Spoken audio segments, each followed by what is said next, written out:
Welcome to another quarantine note. I'm so glad that you're here. If you're new to the channel and you've not seen any of these quarantine notes before, please go out and check some of the first ones that we did, where I talked about how many years I've been doing this and the number of keynotes that I've delivered and workshops that I've delivered. And really what I'm trying to do is take some of the best bits out and provide them in these little chunks for you in 10 to 15 minute increments here over this shelter in place time. During that time, you can watch my hair kind of grow in certain places and get weird. Although next week I may actually have my first quarantine haircut, so we'll see. Today, I want to talk about learning and thinking. This is something that is near and dear to my heart. I have to start this conversation, though, as I do in my communications classes, with the notion that perception determines reality. Do you remember that scene in Castaway when Hanks climbed up to the top of that mountain to retrieve that rope that he needed in order to fashion the boat he was trying to use to finally escape? It was very pivotal. It was controversial because it was rope he had thought he might use to take his own life earlier in the film.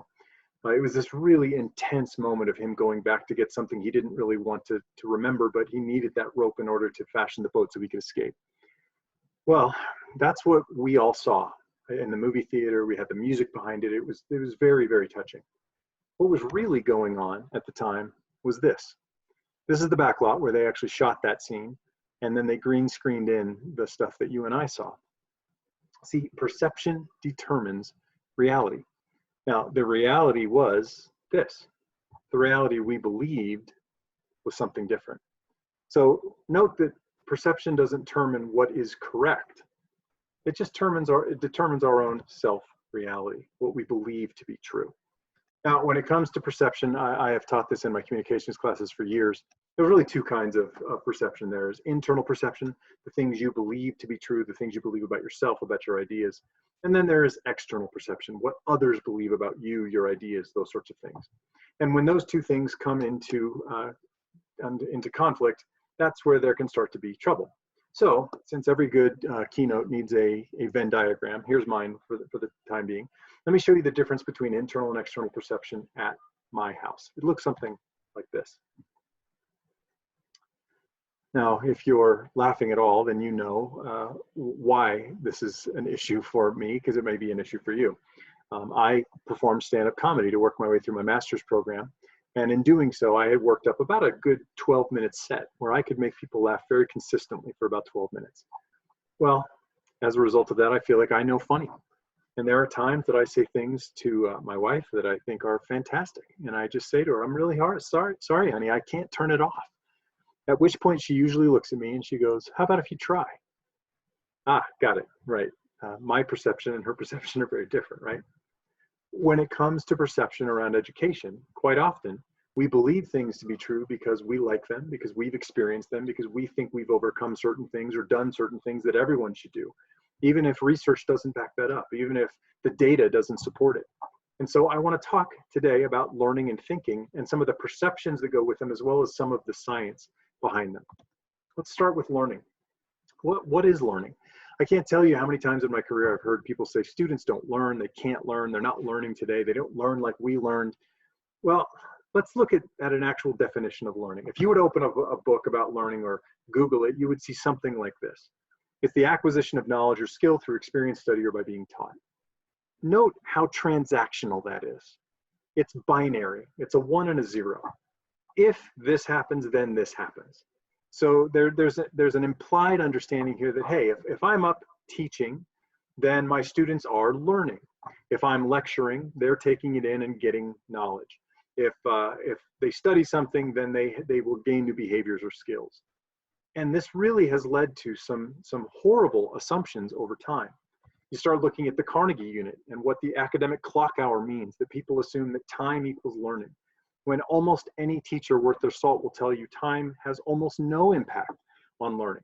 The time amount needs to be enough. And that's different for every student. For some students, they can pick stuff up in 5 minutes. The other students will take 5 hours, 5 days, 5 years to learn, and vice versa with other things. Lecture equals learning. Another horrible assumption that we make, and yet we propagate it all over and over again. The National Student Engagement Survey that comes out every other year or so suggests that over 50% of all classroom activities are still lecture. So a lot of people are still buying into the notion that if I tell you something, you will learn it. And then there's the test result concept that says if you take a test one time and get a good grade, then that must mean that you've learned. Even though we can take those same students, retest them in 3 months, 6 months, a year, 2 years, whatever it might be, and they will get the exact same score as a student who wasn't in that class in the first place. They will get just a little bit better than 50%, having forgotten everything.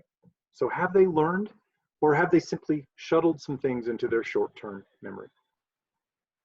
One of the easy ways to describe this in a very simplistic fashion is to ask you to do something. I'm going to ask you to take a little bit of a risk here. I know most of you won't do it, and I think that's unfortunate because learning is risky. So I'm going to ask for you to in just a minute, to pause the video and reach down and untie your shoe, and then retie it. Now, if you're not wearing a shoe in this quarantine, I know a lot of people aren't wearing shoes. Maybe go grab a shoe and do this. But tie a shoe and think about the process of actually tying the shoe. So do that, and then come back here and I'll explain why we did it. Okay, I hope you tried it. Hope you took a risk. Now, after you tied your shoe, there is a very good chance that you tied your shoe incorrectly. I will now ask you to go do a little bit of homework, to go watch this 3-minute TED Talk by Terry Moore, where he describes how to properly tie a shoe. You see, most of us were taught to tie our shoes incorrectly. We were taught to tie the weak form of the knot rather than the strong form of the knot. And in doing so, our shoes come untied. In fact, if you want to look at research, it would suggest that we retie a tied shoe to the equivalent of about 1.5 days of our lives by the time it's all said and done. So you can literally have 1.5 days back of your life if you learn to tie your shoes correctly using his method. So watch his video, watch how to tie a shoe, and then try it. Try his method. One more time, let me let you pause. Okay, I hope you tried it. Now, what I know about that exercise is something important. First of all, you got a better sense of learning, which we'll talk about in a second, but at the same time, there's every likelihood that tomorrow, if you wake up and decide to put on a shoe that requires tying, you will tie it the way you tied it the first time, not the way you just learned. Now, how is that possible? Because learning is just about seeing that better thing and then you do it, right? It doesn't work like that, does it? That's not reality. Most of you have been tying your shoes the same way since you were a child, since you were 3 or 4, and you could probably do it in your sleep. Well, as a result of that, you don't believe that you have enough reason to change what you're doing. Learning is not transactional. Learning is the replacement of, and occasionally the reinforcement of, but most of us think about it in terms of replacement, is the replacement of an old way of thinking or doing with a better way of thinking or doing. And if a person doesn't adopt that better way, you have to question whether they learned anything at all. If you know that something is better and you choose to do something that is worse, have you learned? Are you critically thinking? It's kind of a human condition. It's something that we all deal with, something that we all have to face. But when it comes to what is learning, are our students learning or not? It's a little hard to say. At the same time, when it comes to thinking, again, I've heard this my entire career. All my students don't think, they can't problem solve, they're not critical thinkers. Well, let's do a quick exercise around this for a moment. I'm going to give you 3 rapid fire questions, and I want you to answer them as quickly as you possibly can. All right, in fact, if you're alone, yell out the answer to me. I'll tell you at the end how fast people normally answer these questions, but I really want to see how you can think in the moment as I ask you some questions, okay? So here we go. We're going to do 3 in a row, rapid fire. Ready? There are 2 objects on the screen. Spell the longer of the 2 objects. Good. The 2 items on the screen cost $1.10 combined. The ball is 10 cents less than the bat. How much does the bat cost? Okay. The last thing is not a thing. I tricked you.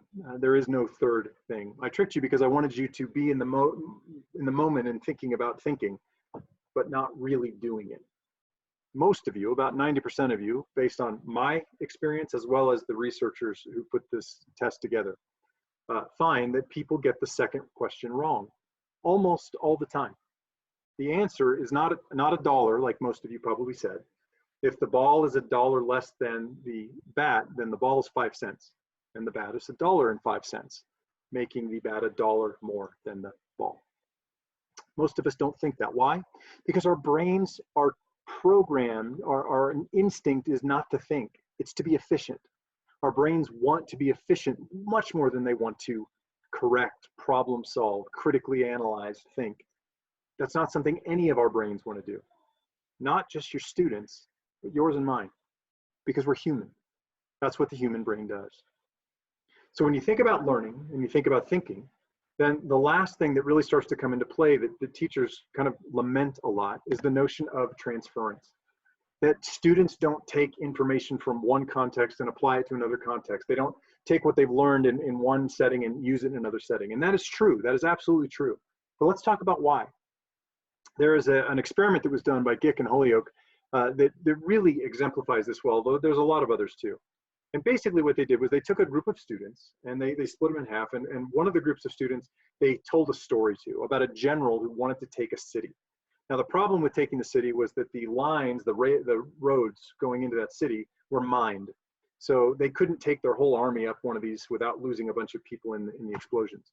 So what the general did was he split up his forces into smaller, more agile teams that went up different routes of the road where they could avoid the mines because they were much more agile. And by doing that, they were able to converge on the city at one time and they were able to take it. Those students, as well as the students who didn't hear that story, were then later told another story. And that story went something like this. There is a patient that a doctor has that has stomach cancer. The tumor in the stomach can be removed with the use of a laser. The problem is the laser is so harsh that it will not only excise the cancerous tissue, it will excise a great deal of the stomach tissue and the patient will likely die. What should doctors do? Most students got the answer completely wrong. They had no idea. They said, yeah, do it anyway and hope or pray. However, the students who then heard the first story were reminded of that story and were specifically and explicitly told, use that way of thinking to answer this question.